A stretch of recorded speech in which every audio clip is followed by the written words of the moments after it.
xildhibaan Axmed Yaasiin Sheekh Cali ayaan oo ka tirsan golaha wakiilada Soomaaliland isla markaasina culimada waaweyn ee Soomaaliland ka tirsan Sheekh Axmed Yaasiin Sheekh Cali ayaan la ayaa hoon Cable TV waxa uu waraysi gaar ah kula yeeshay hotel Baar Xaraf xildhibaan dadku waa ku tabaya gaar ahaan saxaafaddu waa ku tabaysaa waxa la leeyahay ninkii Axmed Yaasiin ee dambeelaha oo kodi jiray ee mucaaradada Axmed Siinaayo kalidii mar ku kaliyeystay lama hayaba la leeyahay balta dadka isku intaas u bayaani بسم الله الرحمن الرحيم الحمد لله رب العالمين وصلى الله على سيدنا محمد النبي الأمي وعلى آله وصحبه وسلم أدبان سلام يا وريا هذا نيهون كيبل تي في وسؤال أجيب وأد لو قصلوا حولي هي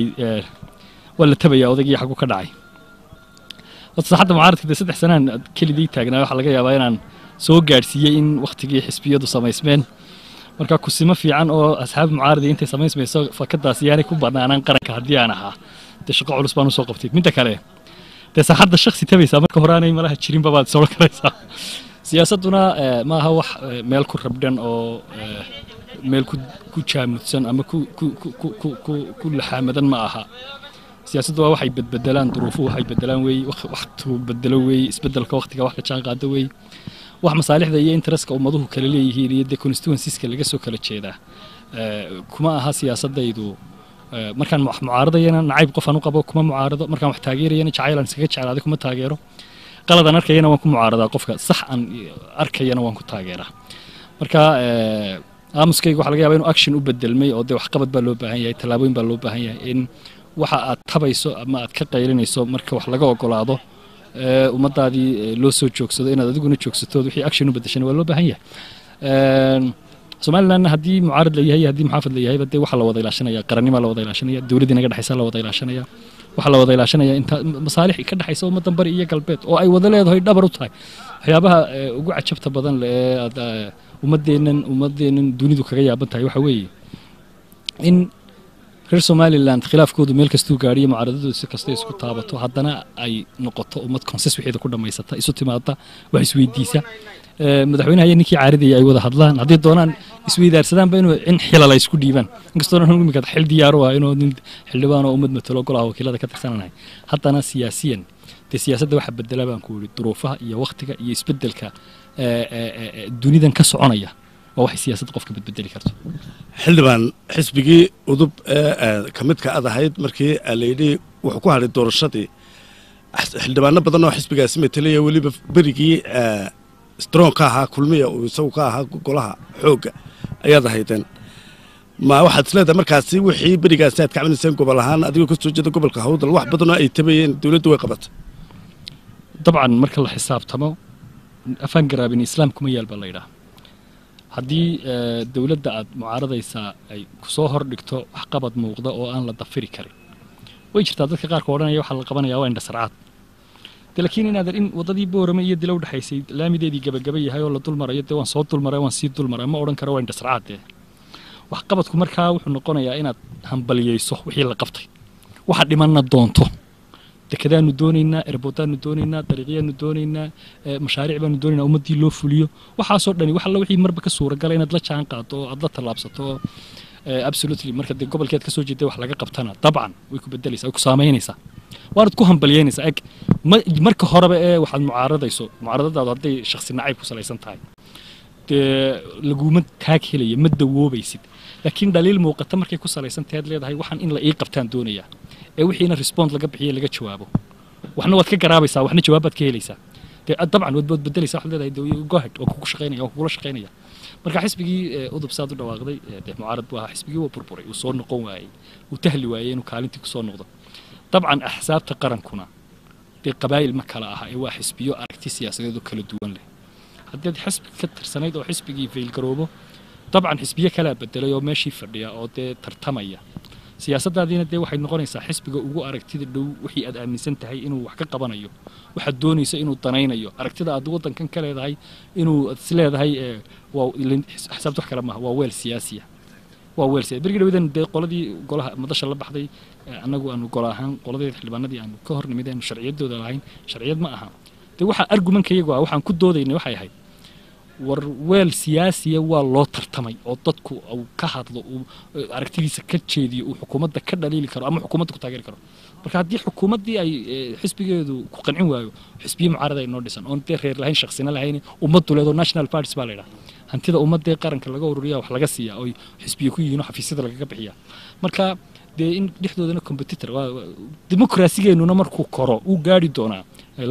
labor party-ga ingiriiska laba nin oo walaala baa ku tartamay guddoomiyihiisa waa bisayl waa ummado dee boqolaal sano xisbiyadoodu jireen maalin baa iman doonta laba nin oo walaaliya xisbi iska sharxaan Soomaaliland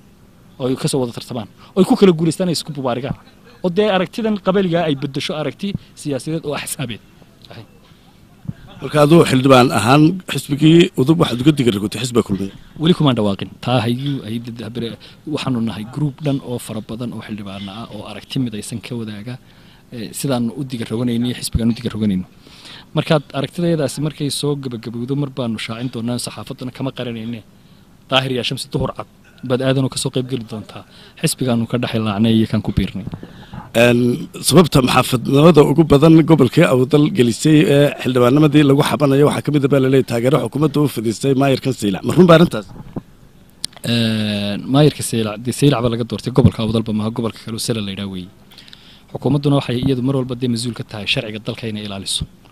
umalayn maayo inay dhinacyo kala saartayna dadka wada degan ummadda khilaaf u soo dhaxgali kara qof baa doorashada ka caban kara qofna uu ku qancin kara laakiin xukuumaddu de waxay leedahay marka way bay leedahay ay raacdo iyadoo tixgelinaysa qofka cabanayana inay cabashadiisii meel saarto wixii sharciyada iyo tartankii la galay xalaaleynayana inay halkeeda mariso taa xukuumaddu ma ahato xildhibaanada awdal ee muxaafidka aragtidoodu waxa weeye aragti ku salaysan masaalixda dadka ay matalayaan not maaha sida dadku hadlayaan laaluush baa la siiyey iyo waa la mustafeeyey waxa maaha waa ummad loo soo doortay inay ummad wakiil ka tahay aaminsanna fahamsanna wakiilnimadooda marka ay arkayaan dadkii ay wakiilka ka ahaayeen xukuumaddu wax u qabanaysa dabcan inay taageeraan way noqonaysaa wax kale markaa meesha ku jira oo ama garabsiya ama si kala maahe waa ummad ku salaynaysa wax xildhibaano caqligoodu sareeyo cilmigoodu badan yahay aaminsan inay ummad wakiil ka yihiin masaalixdii dadkoodana arkaya ku dadaalaya sidii ay qarankana wax ugu kordhin lahaayeen ummadoodii soo dooratayna wixii ay wakiilka kaga ahayn u qaban lahaayeen su'aasha u dambaysa xildhibaan adiga iyo sheekh cali araye xildhibaan cali araye markii ugu dambeysay isku ahdaafad haydeen xukuumadda wada weerarteen iyo waxqabadkeeda markii dambe isku mid ah soo dhawaan cali araye imiga intaad ku jirtaa cali araye saaxiib baan waa saaxiibkay weeye nin wanaagsan oo golaha oo anabti u ahay weeye nin aanu aragtidayadu isku dhadhowdahay weeye waa laga yaabaa inuu xisbi kala tirsan yahay madda xisbiga xukuumadda mooyaan inuu gali doono laakiin nin maalmahan u dambeeyay aanu ka wada shaqaynaynay masaalix isagu lahaa oonu ka wada hadlaynay in sidii wax looga qaban lahaa caafimaadkiisa ay ahayd marka waa nin aan isu golanahay isu gobolnahay walaalnahay ehelnahay aragtida siyaasiga ahna marna waa la isu waafaqaa marna waa lagu kala duwanaan karaa taas ceeb ma loo wax lagu canaanan karo bari baad halkaa ka wada hilaacinaysa nimanka samiidaan ka wada hilaacin dee maahan isleeh su-aasha u dambaysa xildhibaan xeerkan shalay aad ansixiseen lixda maxay gobolada Soomaaliland dhan wadooyin baa ka socda awdal dilaa way ka socotaa salix lamid baa ka socota baligubil lamid baa ka socota gibilay iyo wajaale mid baa ka socota tooga cadda iyo xeebta mid baa ka socota midna wareegta guud oo lacag loogu jaray ilaa nus saacaha caruurta ma jirin ma isleegta wareegtadani way reebaraysan tahay horta anigu waddo bari ku taalla iyo mid galbeed ku taalla iyo mid gobollo dhexe ku taalla waddo kasta oo wax laga qabanayo Soomaaliland qaranka la yiraahdo ku taalla waa waddadaydii waan xiisaynayaa waan danaynayaa tallaabo kasta oo kiiloomitir kasta oo daamur la saaro Soomaaliland ka tirsan waa wax ku kordhay horumarkii Soomaaliland waana wax yareeyay caqabadihii dadka Soomaaliland haysatay waddada Ceerigaabo waa mashruuca ugu weyn ee marka jidad laga hadlayo laba wadda ugu waaweyn waddada Ceerigaabo ilaa Burco isku xidhaysa iyo waddada Boorama ilaa Saylac isku xidhaysa waa labada waddo ugu waaweyn waana economic value bay leeyihiin labada waddaba waddooyinka markaynu ka hadlayno inaynu waddo samayno waddada waxa dhinac socda in la eego economic value qiimaha dhaqaale ay waddanka u leedahay gobolkaas sanaag ee gabigiisiiba Soomaaliland ka go'an yahay de potentiality-ga yaala ee dalxiiskii iyo ummadan dhaqaalaheedii wax ka tari lahaa jid buu cadilan yahay milixda tkhashita la waa natural resource-kii waddankani lahaa waa kheyraadka dabiiciga dalku leeyahay ka mid tahay 80 milyan oo bilaabada hom milix balahayn baa inagu hareeraysan oo milixda ay qaataan qaarkeed Hindiya ka keena sababta milixda tkhashita biyo isticmaalada waa jid la'aan weeye marka jidadkeena inaynu dhisano Soomaaliland iyadu waliba gacmaheeda ku dhisato mushaharka in bil iga gooyay mooy hadii kala bad loo goosanayo jidadka Soomaaliland lagu dhisayo diyaar baan inaan u bixiyo because anigu waxaan ahaa shakhsigii ugu horeeyay ee reer Soomaaliland ah ee hanti gaar oo u leeyahay jid ku dhisan 2002 maxamed xaaji ibrahim cigaal oo nool ayaan hantidii anigu aan khaaska u lahaa jidka diliya boorama geliyay waqtigaa dadku waxay lahaayeen jid sidee loo dhisi karaa maanta 10 sano kadib aragtidaydii waxay naaji noqotay oo Soomaaliland oo dhan ku shaqeysaa in dadka publicii haddii isku tagaan jid dhisan karaan oo laamiye dhisan karaan oo dekada dhisan karaan oo airport dhisan karaan 20 jid iyo 50,000 oo kiiloomitir oo isku warwareegsan Soomaaliland dhaxmara oo Turkigu ii sameeyo oo Jabaanku ii sameeyo anuu philosophy-gaygu waxa iiga qiimo badan 20 kiiloomitir oo Somaliland people ba qabsadeen leeyahay because xikmadan iibiyo in ummadda dheerahay in Soomaali ugu faano in Afrika ugu faano waxa weey umbriga dhawdan Kampala tagnayna aan xikmadii aan u kordhinay baarlamaankii reer Uganda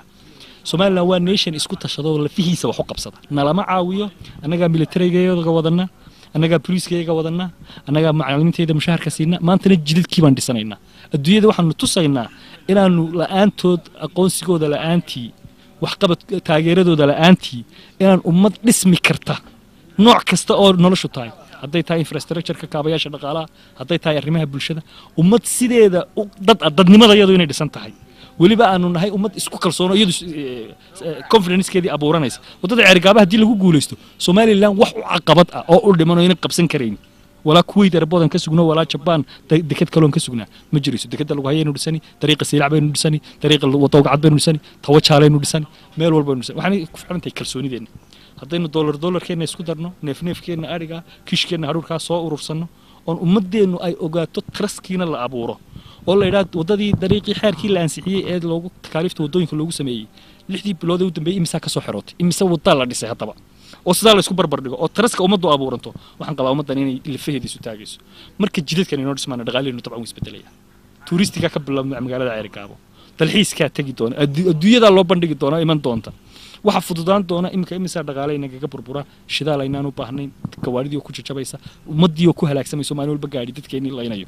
de waxa soo dhanaynu gacmeena ka baxno maxay noo sugin cadaanku inoo soo gurmado de Yurubteen sugina way kacday waxaan ku xasuustaa markaan wadada dilay iyo boorama dhisay 2002